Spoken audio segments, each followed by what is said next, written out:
Check these out. I reckon they'll add something a little extra special for Easter. Later in the program, I'll show you how to make these beautiful Greek Easter eggs using all natural dyes found in the garden, with the help of some old family friends. But first, let's have a look at what's coming up on this week's show. I'll show you how to be a plant detective by looking for the clues that will help solve the identity of that mystery plant. Aren't these fantastic borders? I get to meet the man who's created them, and he's also an absolute expert in photographing beautiful gardens too. And this nectarine is coming out because it's really struggling. I'll tell you why, and more importantly, put something else in that I know will do very well. Don't you just love reading gardening books, especially if they've got really fabulous photographs? They are so inspirational. And today I'm so fortunate because I'm about to meet a really well-respected garden photographer, plus I'm going to go to see his garden. And also he's going to give us a few tips about how to take really good photographs in your own garden.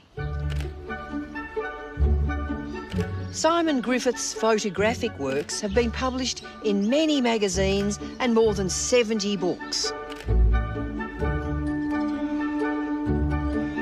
Simon and his partner live at Kyneton, an hour and a bit northwest of Melbourne.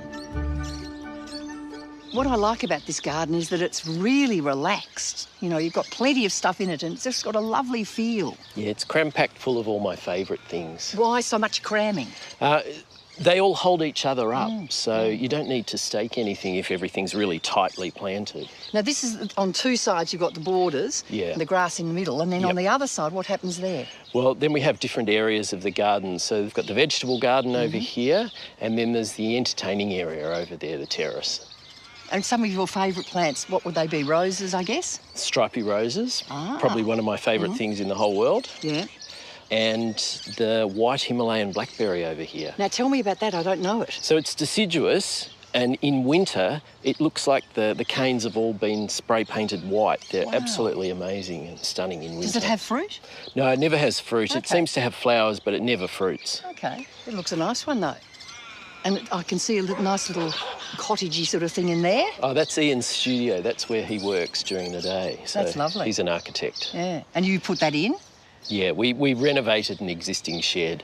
And you've got some really beautiful trees that really do give great bones to the garden. Yeah, we were lucky enough to inherit the cedar and the elm over here, and at the back there is the hawthorn hedge. And the hawthorn's that sort of part of this area, isn't it? Yeah, it is. The hedge is very traditional. OK, follow me. It's just a beautiful feel to it.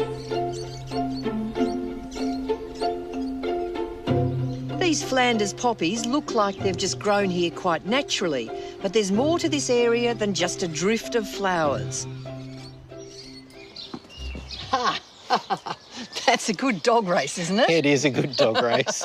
Does he just go up and down like this all the time? Oh, he goes round and round. He does circuits of the garden. Oh, that's fantastic. This one's far too old and too dignified. Yeah, this is Massimo. He's 14, so he's past his running days. He's lovely, though. He's a very cute dog, aren't you, eh?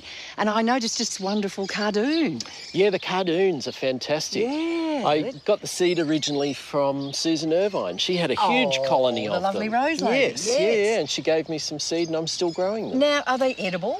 No, that part of them isn't edible. OK. But down in the leaf part, this bit here, the stem, is what you eat. I think they're so architectural, aren't they? They are. They're fantastic to grow. In fact, you've got lots of kind of really good architectural plants. Yeah, big, tall things. Queen Anne's lace. It's lovely. Yeah, it's great. Easy to grow. Easy to grow, and in amongst everything, it just looks fabulous. Yeah.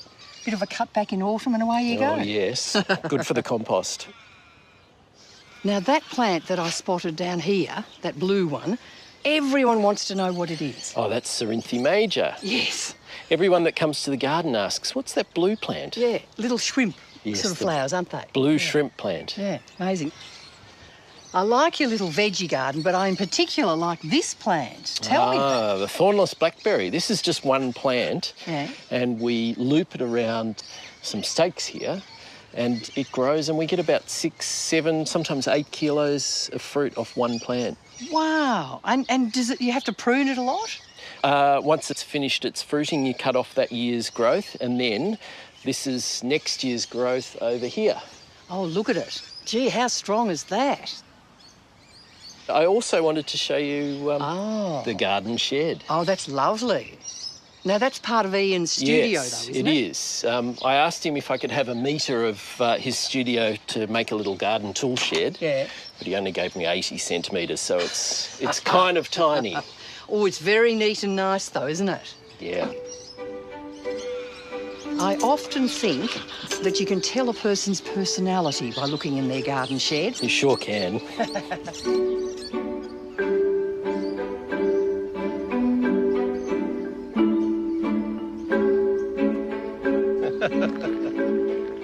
Simon, this is a lovely place to sit and have a cuppa.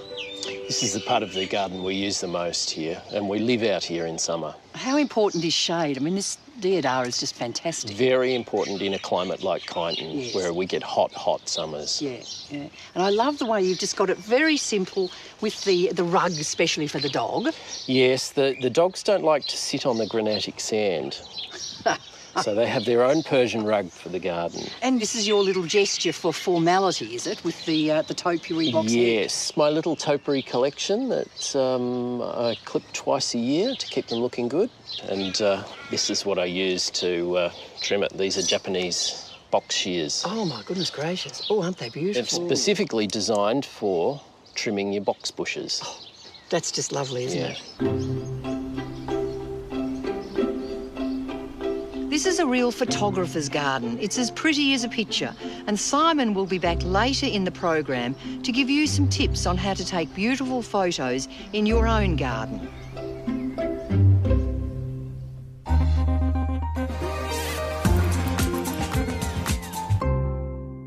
Can you use compost in replacement of potting mix?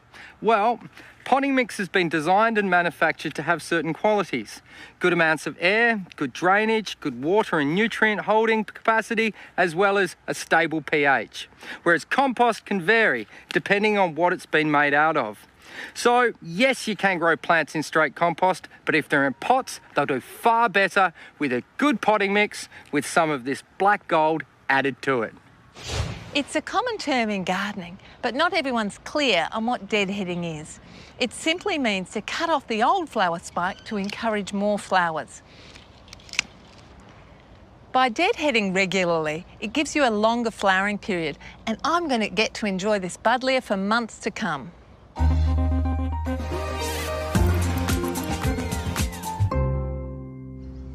I'd like to introduce you to this plant, the golden plume, Showerer flavicoma. It's a relative of a very common garden plant, the shrimp plant, Justicia brandegiana. And just like the Justicia, both of them thrive in a frost-free climate, so you can grow this from Sydney right the way up to Cairns.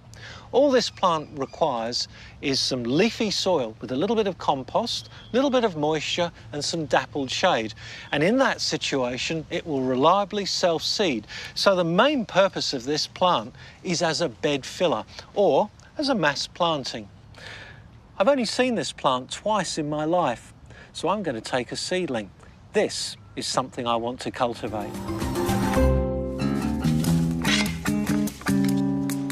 The occasional failure is an intrinsic part of gardening.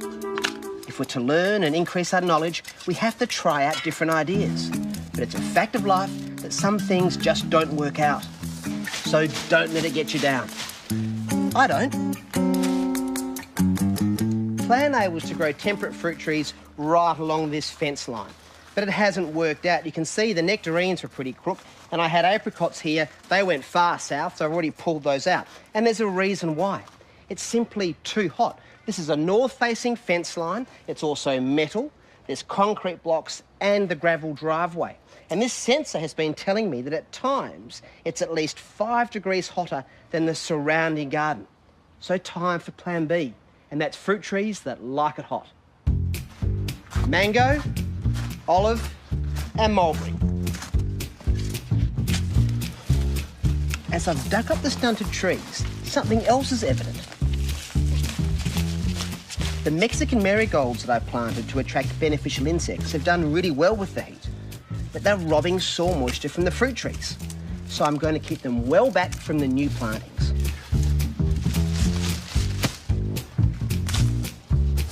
Now it's time to prepare the soil for planting. I'm starting by digging a hole about 3 times the width of the root ball and just slightly deeper. Then in goes some compost to build up the body of the soil, and then some organic fertiliser, including pelletised manure and rock minerals. Then some of the original garden soil back in, and I'll blend it all up. And then tamping it with my foot just to settle the soil, and then a good soak of water to settle it all down. The first one to go in is this dwarf black mulberry, which in standard form would grow to about 4 metres. Now, I have actually grown mulberries on trellis before with great success. Okay, and what I'm going to do here is gently tease the root ball so there's no tangled roots. You can see those new roots coming out and they'll get into the fresh garden soil. Pop that in, make sure the top of the root ball is in line with the surrounding garden bed. It's nice and centred to where I want it. And then just backfill with that improved soil. Bit of compost around the top. Blend that in, keep backfilling. Now it's time for a really good drink. Okay, time for some formative pruning. Because I'm going to be training this mulberry along this trellis to grow it on a 2-dimensional plane to save space, I only want one central leader to form the main trunk, and it's the branches that come off this that I'll train to these trellis lines. So it means that these 2 other shoots have to go. And I'll finish it off with a bit of mulch. Mulberries are proven performers in Perth's hot conditions. And the next one, olive, well, this has been growing in really hot, summer dry climates for thousands of years. I'm preparing the planting hole for this one just the same as the mulberry. The variety is good old-fashioned Kalamata, a large pickling type and one of my favourites. The last one to go in today is mango, which of course, coming from the tropics, thrives in the heat provided it gets enough moisture. And this variety is Kensington Pride, and it's one that does very well in Perth, it fruits well here, and it also seems to cope okay with our cool winters. Now, normally it grows into a big tree, which is why I'm going to trellis it to stunt its growth. Now, there's still some experimentation here because I've never done it before. I've heard it can be done, and I'm keen to give it a shot.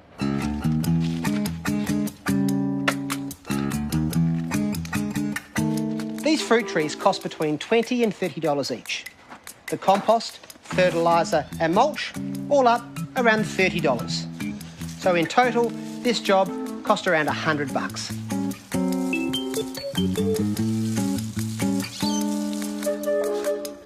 When these fruit trees fill out and screen this fence, they'll look terrific. And the plan is they'll convert the sun and the heat into fruit. So remember, if at first you don't succeed, plant, plant, plant again.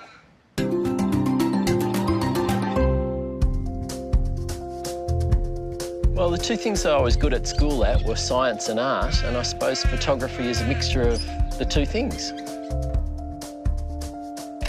I've been shooting for 25 years. I travel a lot overseas. I travel a lot around Australia.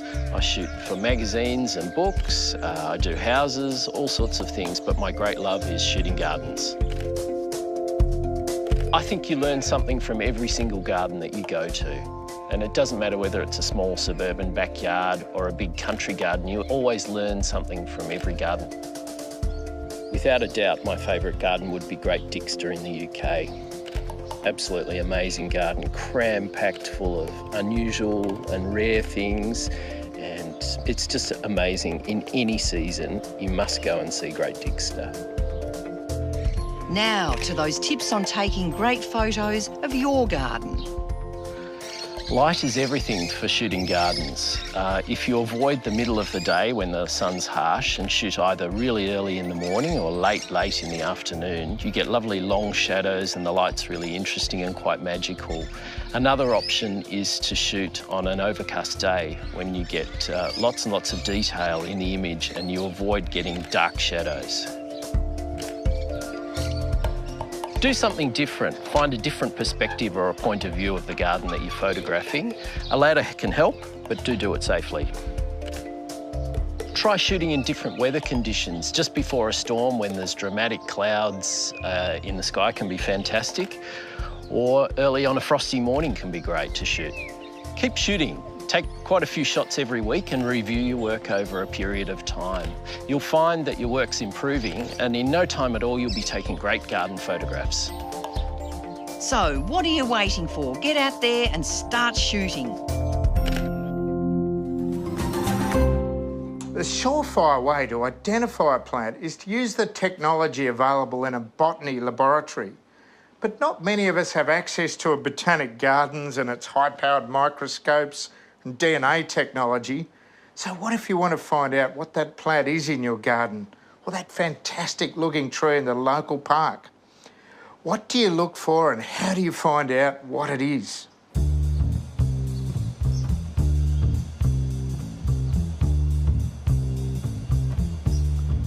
It's just a matter of using some simple observational techniques to narrow it down to the most likely suspects. By using the right clues, you're well on your way to becoming a plant detective. Clue number 1, flowers. Without a doubt, this is the best way to identify most plants. Firstly, have a look at the shape. Is it tubular, disc-shaped, trumpet-shaped, or is it lipped? For instance, all of these plants are salvias, and from a distance they look quite different. But when you get up close, they all have a tubular flower with a large lip. This is characteristic of the family Lamiaceae. Every plant in this family has a similar shaped flower. Next, look at how the flowers are arranged. Are they single or clustered together in a particular arrangement, like an umbel or a spike? Shape and arrangement help to narrow down the family because plants in the same family tend to have similar flower arrangements. Other plants like mosses and ferns don't have any flowers at all. They reproduce from spores that form directly on the foliage, and that in itself is a strong clue as to what they might be. In this case, a luscious polypodium fern. A couple of other groups that don't have flowers are cycads and conifers. These ancient plants don't have their seeds enclosed in fruits formed from flowers. Rather, they're held in cones. Clue number 2, appearance. Look for the obvious. Is it a tree, a shrub, vine or ground cover? How big is it and what is its shape? Rounded, pyramid, or is it weeping? In the case of a palm, the shape is instantly recognisable. A long, thin trunk topped by a small tuft of foliage. Clue number 3, leaves. Take a really close look at the foliage, the veination, the size, shape and colour. Is it a single leaf on a big long stalk like this magnificent xanthosoma? Or is it a composite leaf made up of smaller leaflets? Does the plant lose its leaves every year? In other words, is it deciduous or is the plant evergreen? Clue number 4, bark. For trees and shrubs, there's often not a lot to look at eye level. So have a close look at the bark. Is it stringy? Is it rough? Is it plate-like? Or is it smooth with distinctive blotches like this classic Australian eucalyptus spotted gum? As a young horticulturist, I learned a tremendous number of species by poring over plant books like this one and visiting places like the Royal Botanic Gardens, Sydney, where they've got some very helpful signage. And These days, there's all sorts of websites, search engines, social media, and of course our very own Gardening Australia website. And if you want to look at the latest varieties, why not look at the Gardening Australia magazine? There's all sorts of ways to learn about plants. So arm yourself with a few facts and you'll be identifying that mystery plant in no time. It's elementary, my dear viewer.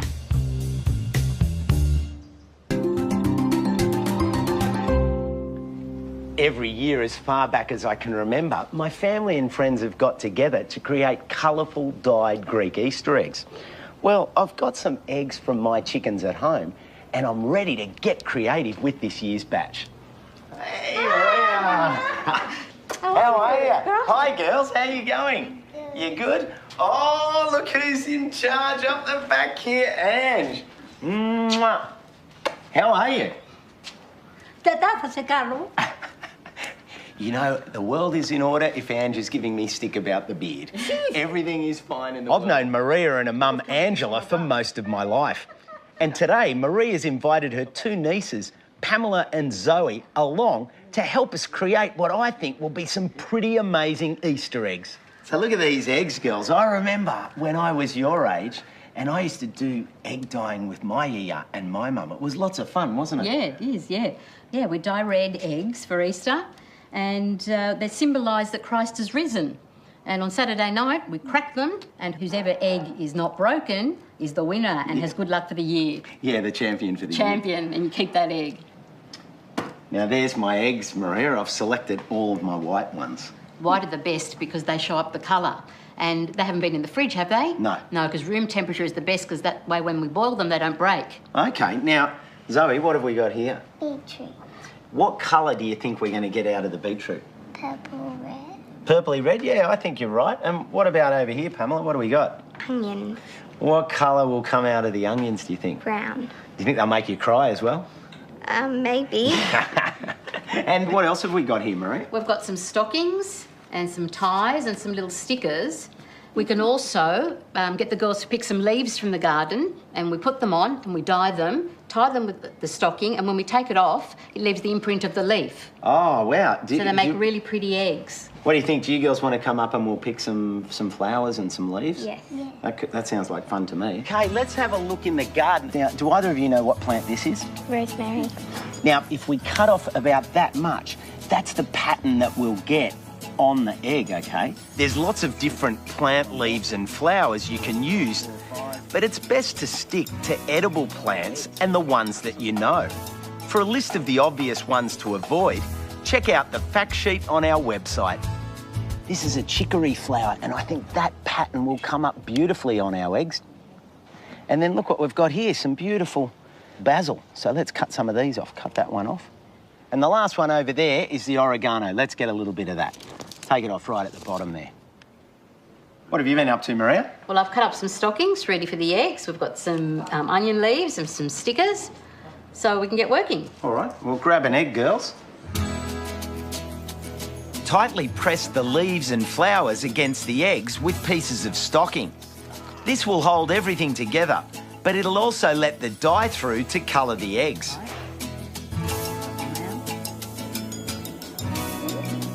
Look at that one. See the purple flower? Yeah. See, I'll put it face down, so we should get the pattern of the flower. We put some rosemary with the stickers, yeah? Look at that, Maria. It's like a spider. Yeah, it does look like a spider, doesn't it? Okay, tie that off, Zoe. Oops.